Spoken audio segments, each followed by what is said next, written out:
স্বাগত সংবাদযোগে। দিনের প্রধান সংবাদ এবং তার বিস্তারিত বিশ্লেষণ নিয়ে আপনাদের সঙ্গে আছি আমি মাহবুব হাসান। শুরুতেই জেনে নেই কি থাকছে আজকের সংবাদযোগে। নতুন বাংলাদেশ বিনির্মাণে সংস্কার কার্যক্রম চলছে। মর্যাদাবান বাংলাদেশ গঠনে কাজ অব্যাহত আছে। ইনক্লুসিভ নির্বাচন ব্যবস্থা নিশ্চিতে ঐক্যমত্য কমিশন মূল্যবান দলিলের জন্য কাজ করে যাচ্ছে।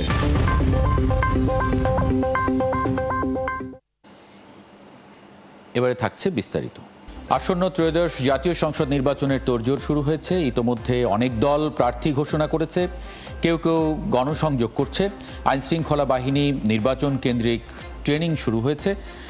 আর ভোটার তালিকা সহ সংসদ নির্বাচনের প্রস্তুতিতে গতি আনছে নির্বাচন কমিশন। এসব নিয়ে আজকে কথা বলবো।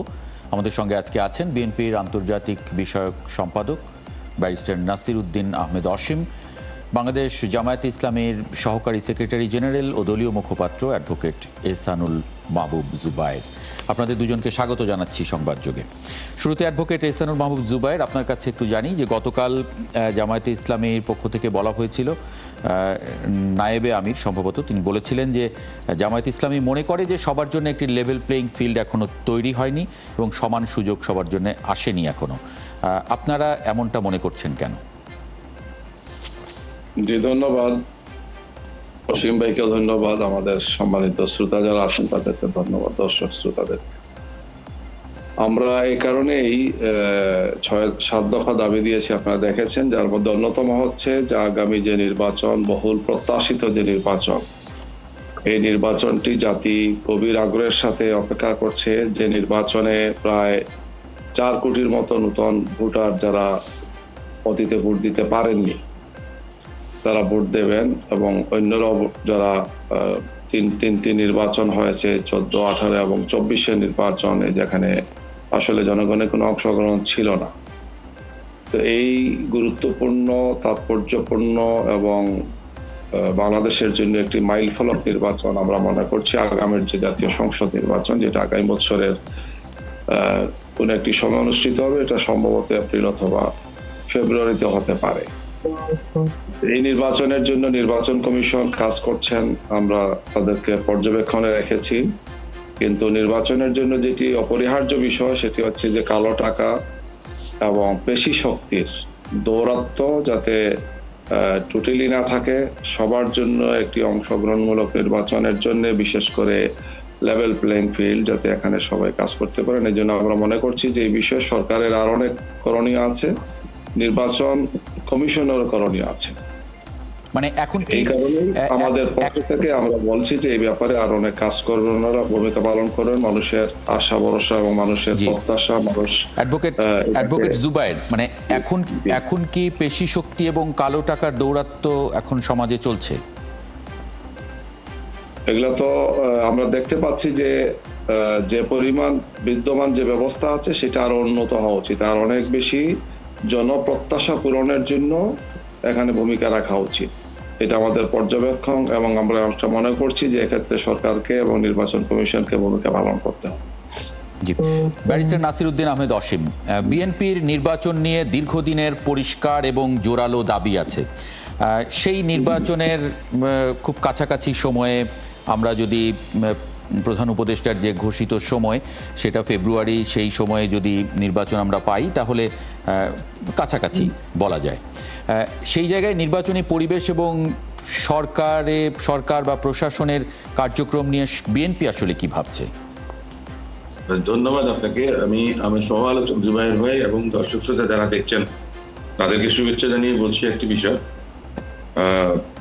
জাতীয় নির্বাচন, এই প্রত্যাশাটা কিন্তু বাংলাদেশ জাতীয়তাবাদী দল জামায়াত ইসলাম থেকে আরম্ভ করে প্রত্যেকটি গণতান্ত্রিক আন্দোলনে যারা ছিলেন ফ্যাসিস্টের বিরুদ্ধে, তাদের প্রত্যেকেরই কিন্তু দাবি ছিল, এবং জনগণেরও কিন্তু একটা আশা আকাঙ্ক্ষা ছিল যে তারা সুষ্ঠু একটি নিরপেক্ষ পরিবেশের মধ্য দিয়ে নির্বাচনে আপনার ভোট প্রয়োগ করতে পারবেন। এই ভোটাধিকার কেড়ে নেওয়া হয়েছিল আদালতের মাধ্যমে কিংবা সংসদের মাধ্যমে, যে ত্রয়োদশ সংশোধনী বাতিল করে যেটা করেছিল।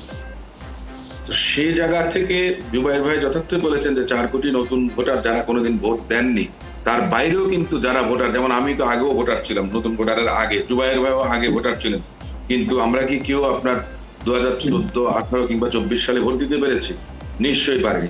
এটা সবারই একটা প্রত্যাশা। দ্বিতীয় কথাটা হচ্ছে যে বাংলাদেশ জাতীয়তাবাদী দল, আমি মনে করি এবং একজন কর্মী বা একজন সাধারণ নাগরিক হিসেবে আমি মনে করি যে নির্বাচন কমিশন যদি নির্বাচনের তফসিল ঘোষণা করেন, এবং ইতিমধ্যে আমরা জেনেছি প্রধান নির্বাচন কমিশনার সাহেব বলেছেন যে ভোটার তালিকা প্রকাশ করা হবে, চূড়ান্ত ভোটার তালিকা প্রকাশ করা হবে, যদিও সেটা আপনার অ্যামেন্ডমেন্ট হবে কারণ আপনারা অনেকেই ইনক্লুড হতে যাবেন, সেই ক্ষেত্রে সেটা একটা ধারাবাহিক প্রক্রিয়া, এটা ভোটের আগ দিন পর্যন্ত কিন্তু এটা হয়, এ ধরনের আপনার নির্বাচন কমিশনের এখতিয়ারের মধ্যে আছে। তো নির্বাচনী প্রক্রিয়াটা যখন শুরু হয়ে যাবে তখন কিন্তু লেভেল প্লেইং ফিল্ডের কথা আমরা যেটা বলছি, এবং জুবাইর ভাই বলেছেন কালো টাকা পেশি শক্তির কথা। দেখুন, নির্বাচনের সময় কিন্তু সহিংসতা হয়, এখনো অনেক সহিংসতা হচ্ছে, মব জাস্টিস হচ্ছে, আপনার বিভিন্ন জায়গায় যে নিপীড়ন নির্যাতনের চিহ্ন আছে, এটা কিন্তু সামাজিক একটা ব্যাধি হয়ে গেছে আমাদের সমাজে। আপনি একদিনে সবকিছু দূর করতে পারবেন না, আপনাকে এটা দূরীভূত করার জন্যই কিন্তু একটা গণতান্ত্রিক সরকারের প্রয়োজন। বর্তমানে যে অন্তর্বর্তীকালীন সরকার আছেন তাদেরকে আমরা যতই নিরপেক্ষ বলি না কিন্তু আপনার শক্তিশালী সরকার নয়। দলীয় বা রাজনৈতিক সরকার বা গণতান্ত্রিকভাবে নির্বাচিত একটা সরকার যখন থাকে তখন তার জনগণের কাছে জবাবদিহিতা থাকে। ব্যারিস্টার অসীম, মানে এই সরকারটা কেন মনে হচ্ছে যে শক্তিশালী সরকার নয়? কারণ এই সরকারের পেছনে তো সকল রাজনৈতিক দল, আওয়ামী লীগ ছাড়া সব রাজনৈতিক দল এই সরকারকে স্ট্রেনথেন করেছে, এই সরকারকে সমর্থন দিয়েছে, এবং সব আমি তো দেখি যে মাঝে মাঝে সরকার আপনাদের সবার সঙ্গে বসছেন, কথা বলছেন।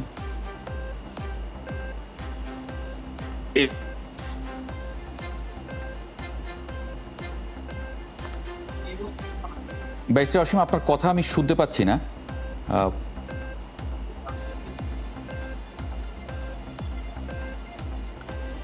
জি, আপনার কথা শুনতে পাচ্ছি না।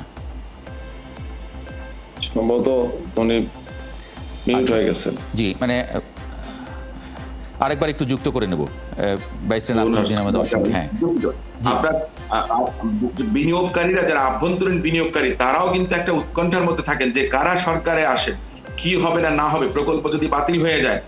ঠিক তেমনই ভাবে প্রশাসনের কথা বলেন, পুলিশ প্রশাসন বলেন, জনপ্রশাসন বলেন, সবাই কিন্তু এ ধরনের একটা সরকারের সময়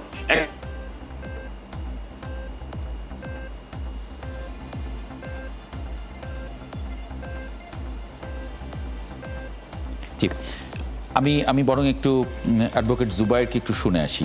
মানে এই সরকারের প্রতি তো সব রাজনৈতিক দলের সমর্থন আছে, আপনাদেরও সমর্থন আছে। আমি আপনাকে একটা কথা বলি, সমর্থন থাকা এক জিনিস, কিন্তু আমি বলেছি কাদের কথা, প্রশাসনের কথা বলছি, আমি জনপ্রশাসন, পুলিশ প্রশাসনের কথা বলছি। তারা কিন্তু তাদের মধ্যে যে একটা রাজনৈতিক সরকার যখন থাকে, যাদের ম্যান্ডেট থাকে জনগণের, যাদের কাছে সরকার বা আপনার রাষ্ট্র, যাদের কাছে আপনার জবাবদিহিতার একটা জায়গায় থাকে, সে ধরনের অবস্থান এখন নেই। যার কারণে আমি বলছি যে এটা কিন্তু দুর্বল সরকার। আপনি ঐকমত্যের কথা বলতে পারেন, আপনি সাংবিধানিক বাধ্যবাধকতার বাইরে গিয়ে বাংলাদেশের জনগণ এই সরকারকে মেনে নিয়েছে। তার আচ্ছা, যদি এরকমটাই আমরা ভাবি যে এই সরকার, মানে আপনার ভাষায় যেরকম যে দুর্বল, তাহলে এরকম সরকার আসলে তার নির্বাচনী পরিবেশ মানে নিশ্চিত করবেন কি করে যদি রাজনৈতিক দলগুলো সাহায্য না করে? অ্যাডভোকেট জুবায়ের, মানে আপনি এটা কিভাবে দেখেন? সবগুলো রাজনৈতিক দল আপনারা সব সময় সমর্থন দিয়েছেন এই সরকারকে সব বিষয়ে স্ট্রেনথেন করার জন্য, আর আপনারা তো নির্বাচনের প্লেয়ার, আপনারা ফাউল না খেললে আসলে ফাউল খেলবে কে? ভালো কথা বলেছেন। এটা হচ্ছে যে আসলে গণ অভ্যুত্থানের মাধ্যমে এই সরকার হয়েছে, এটা হচ্ছে তার লেজিটিমেসি এবং জনগণের প্রত্যাশা পূরণের জায়গা হচ্ছে এই সরকার। যেহেতু এত বড় একটি বিপ্লব আন্দোলন হয়েছে যেখানে দেশের সর্বস্তরের মানুষ সবার অংশগ্রহণ ছিল এবং অকুণ্ঠ সমর্থন নিয়েই তারা এসেছেন এবং এই লক্ষ্যে তারা কাজ করার চেষ্টা করছেন। তারপরে সব সরকারের কিছু দুর্বলতা থাকে। আমি মনে করি যে এখানে যারা আছেন তারা আন্তরিকতার ঘাটতি নাই, কিন্তু তাদের কার্যকারিতার ক্ষেত্রে, ভূমিকা রাখার ক্ষেত্রে সব ধরনের হয়তো এক্সপিরিয়েন্সের অভাব আছে। রাজনৈতিক ব্যাকগ্রাউন্ড থাকলে যেটা হয় যে শক্তি নিয়ে কাজ করেন, স্বাভাবিকভাবে এখানে তো ওনারা এইভাবে রাজনৈতিক কোনো এজেন্ডা ওনাদের নেই, রাজনৈতিক পরিচয় ওনাদের এইভাবে নেই।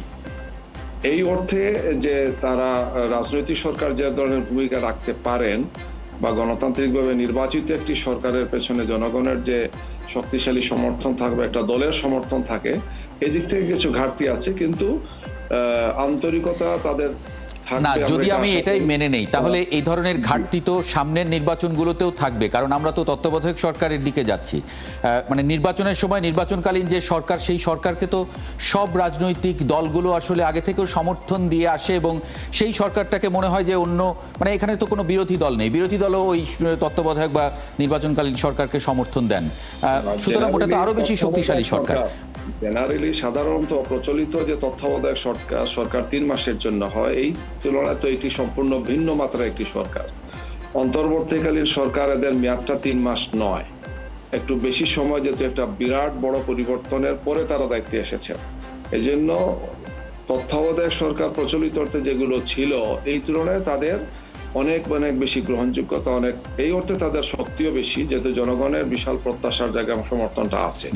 কিন্তু টেকনিক্যালি যারা দায়িত্ব পালন করছেন তাদের তো স্বাভাবিক অনেকেরই এই ধরনের এক্সপিরিয়েন্স নেই, এবং একটি বিরাট বড় পরিবর্তন এবং বিরাট বড় প্রত্যাশা, এটা কোনো স্বাভাবিক নয়। 5 বছর একটি সরকার ছিল, মাঝখানে 3 বছরের জন্য আসলাম, একটা নির্বাচন দিয়ে আমি চলে গেলাম, বিষয়টি তেমন নয়। শেখ হাসিনা, আওয়ামী লীগ, ফ্যাসিবাদ বাংলাদেশের রাজনীতিকে, অর্থনীতিকে, সমাজনীতিকে, শিক্ষানীতিকে সবকিছুকে ডেস্ট্রয় করে দিয়েছে, ভয়ঙ্কর ক্ষতি করেছে। এই বিধ্বস্ত একটি অবস্থায় যারা দায়িত্ব নিয়েছেন তাদের তো অনেক বড় কাজ, তাদের কাজের পরিধিটা বেশি, তাদের কাজের ডেপথটা অনেক বেশি গিয়ে এক্স্যাক্টলি এই অর্থে জনগণের প্রত্যাশার অনেক বড় জায়গা তাদের কাছে। দ্বিতীয় হচ্ছে যে এই যে এস্টাবলিশমেন্টে যারা আছেন তারা তো অনেকেই চক্রান্ত এবং ষড়যন্ত্রের সাথে এখনো আছেন, কারণ এদের তো নিয়োগ হয়েছে সেই সময়, গত 15-16 বছরে সিভিল প্রশাসন, পুলিশ প্রশাসন সব জায়গাতে নিয়োগ হয়েছে। আপনি 1 থেকে 10 পর্যন্ত গেলে তাদেরকে পাবেন। আমরা সিভিল প্রশাসনে দেখেছি যে যেখানে সচিব যে কজন দরকার 3 গুণ নেওয়া আছে, অতিরিক্ত সচিব 5 গুণ নেওয়া আছে, যুগ্ম সচিব 10-7 গুণ এরকম বেশি নেওয়া আছে। আপনি কত ছাঁটাই করবেন? এই জন্য ফেসিবাদের দোসররা থেকে এই জনপ্রত্যাশা পূরণের ক্ষেত্রে এরা বাধা তৈরি করছেন। আমার ধারণা অসীম এটা বলতে চেয়েছেন, আমি এটা মনে করি যে এই অর্থে জনপ্রত্যাশা পূরণের জন্য যে ধরনের তাদের আরো মানে স্মার্টলি অ্যান্ড শার্পলি ভূমিকা রাখা উচিত ছিল, সেটা তারা রাখতে পারছে। জি, ব্যারিস্টার নাসিরউদ্দিন আহমেদ অসীম, মানে যদি এই পরিস্থিতিটা আরো অনেক বেশি অ্যাক্টিভ হতে হবে, অনেক বেশি ডাইনামিক হতে হবে, অনেক বেশি আসবো আপনার কাছে আরেকবার, অ্যাডভোকেট জুবায়ের আপনার কাছে আসবো। ব্যারিস্টার নাসিরউদ্দিন আহমেদ অসীম, মানে এই পরিস্থিতি থেকে আসলে মানে ফেব্রুয়ারিতে যদি নির্বাচনটা হয় এবং পরিস্থিতি যদি উন্নতি না হয়, তাহলে তো মানে আমাদের তো দেখার কোনো সুযোগ নেই যে মানে হবে কি না হবে। আমাদের তো ওইখানে ওটা মানে নিশ্চিত করেই লেভেল প্লেইং ফিল্ড বলেন, সমান সুযোগ বলেন, নিরাপত্তা পরিস্থিতি বলেন, পেশি শক্তি, কালো টাকার দৌরাত্ম্য মানে বাধা দেওয়ার মতো পরিস্থিতি তৈরি করা, এগুলো তো আসলে আমাদের টেস্ট করার কোনো সুযোগ নেই। আমাদের তো ওই সময় এগুলো সব নিশ্চিত করেই নির্বাচনে যেতে হবে। কি মনে করেন ফেব্রুয়ারিতে যদি এই অভিযোগগুলো ফেব্রুয়ারিতেও থাকে? দেখুন, অভিযোগের শেষ কখনো থাকবে না।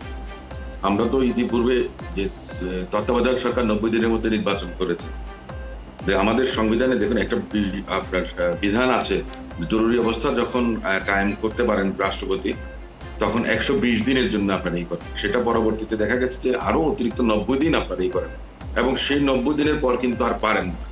তার মানে কি, প্রত্যেকটা জিনিসের কিন্তু একটা শেষ আছে। আপনি যদি ইনডেফিনিট পিরিয়ডের জন্য অন্তর্বর্তীকালীন সরকারকে আপনার চলতে দেন, তাহলে সেটাতে কি হবে, যে গণতন্ত্র বিমুখ একটা পরিবেশ বা বিপর্যস্ত একটা পরিবেশ তৈরি হবে, যেখানে আমরা একটা কথা বলেছি যে জুবায়ের ভাই বলেছেন যে এই যে প্রশাসনের 2 গুণ 3 গুণ 4 গুণ করে দলদাসদেরকে নিয়োগ দেওয়া হয়েছে, গত প্রায় এক বছর তো হয়ে গেল এই সরকারের, কিন্তু তার কতটা প্রতিফলন আমরা পেয়েছি এই পরিশুদ্ধি করার জন্য, শুদ্ধি অভিযানটা আমরা সেটা কিন্তু খুব একটা দেখতে পাইনি।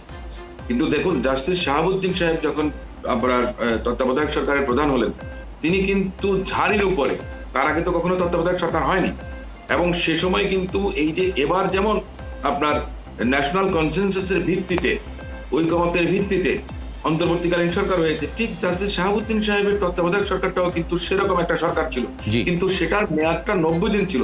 তিনি সেই 90 দিনের মধ্যে ওনার প্রজ্ঞা দিয়ে, ওনার আন্তরিকতা দিয়ে, বা সে সময় সিভিল সার্ভেন্ট যারা ছিলেন, পুলিশ প্রশাসনে যারা ছিলেন, তখনও হয়তোবা আমাদের দেশের রাজনীতি বা রাষ্ট্র কাঠামোয় তারা ততটা আপনার দলীয় দাসে পরিণত হয়নি, কিন্তু পরবর্তীতে কালক্রমে আমরা যেটা দেখেছি যে এখানে হলিয়ার দেন পোপ যারা আপনার প্রশাসনের কর্তা ব্যক্তি আছেন, পুলিশে বলেন, আপনার সিভিল প্রশাসনে বলেন, মাঠ প্রশাসনে বলেন, সব জায়গাতে কিন্তু তার একটা প্রতিফলন জনগণ আশা করেছিল, সেটা কিন্তু হয়নি। কালো টাকার মালিকরা যারা বিগত সরকারের সময় হাজার হাজার কোটি টাকা লোপাট করেছেন, রাজনীতিবিদরা লোপাট করেছেন, কজনকে আমরা গ্রেফতার হতে দেখেছি, কিংবা কতজনের নামে এই পর্যন্ত দুদকে মামলা হয়েছে আপনি কি বলতে পারবেন? আশানুরূপ কোনো কিছু হয়নি। সে প্রত্যাশা পূরণ যদি 1 বছরে না হয়, আপনি এই প্রত্যাশা 100 বছরও পারবেন না আপনি পূরণ করতে। এই সরকারের আন্তরিকতা আছে, এটা আমি স্বীকার করি, কিন্তু শক্তি এবং সামর্থ্য ভিন্ন জিনিস।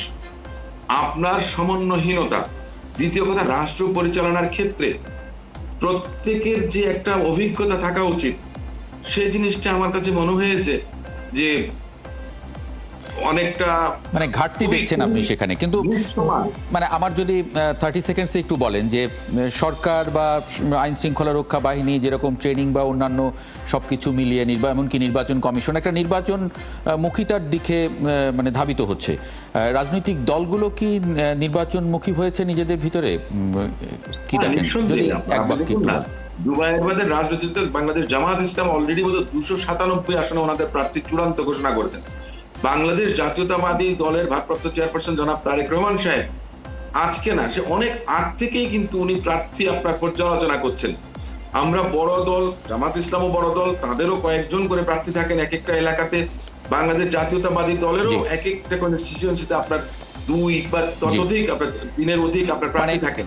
মানে সবগুলো দলই ভেতরে সবারই প্রস্তুতি আছে নির্বাচনের জন্য। অনেক ধন্যবাদ ব্যারিস্টার নাসিরউদ্দিন আহমেদ অসীম এবং অ্যাডভোকেট এহসানুল মাহবুব জুবায়ের, আপনাদের দুজনকে যুক্ত হবার জন্য আজকে সংবাদযোগে। এই ছিল আজকের সংবাদযোগে। আগামীকাল ঠিক রাত 10টায় আবারও দেখা হবে নতুন কোনো বিষয় এবং তার বিশ্লেষণ নিয়ে। ৭১-এর সঙ্গে থাকুন।